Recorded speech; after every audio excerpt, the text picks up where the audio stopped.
continue our discussion of relationships, we're going to look a little bit more at correlation. We already know that correlation refers to the strength of the relationship between two variables, and that it can be strong, where the points are tightly clustered together, weak, where they're scattered but seem to have a pattern, perfect, where if you took a ruler and drew a straight line, it would go through the center of all of the points. Correlations can also be positive, where both variables are increasing, that is, they're getting larger. They can be negative, where one variable is increasing and the other is decreasing.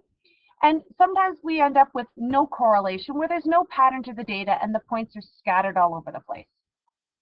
If I look at the graph to the right, it indicates it's the overall first term grade 9 averages, based on the average number of hours studied per week.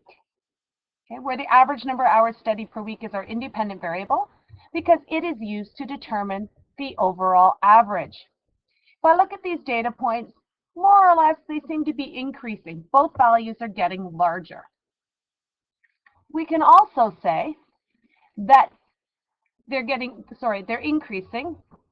It did it again to me. We can also say that since both variables are increasing, it's a strong positive relationship.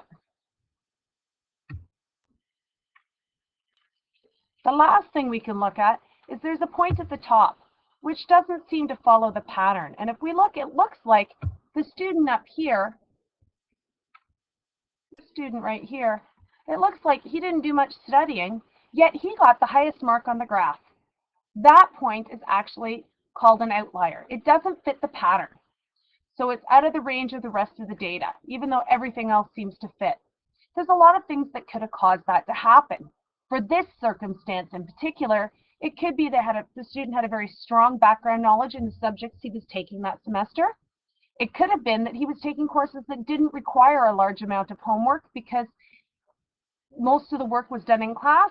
For example, in gym or art or dance, you don't generally have a lot of outside homework or study time. So we have to be careful of outliers and think about why they could exist and what caused them. So remember, outliers are data points that do not fit the pattern of the rest of the data. They may occur due to human error in recording or plotting the data points, or they may occur to unusual circumstances such as the ones we discussed in the last example. And before you come to class tomorrow, please complete page 7 of your workbook.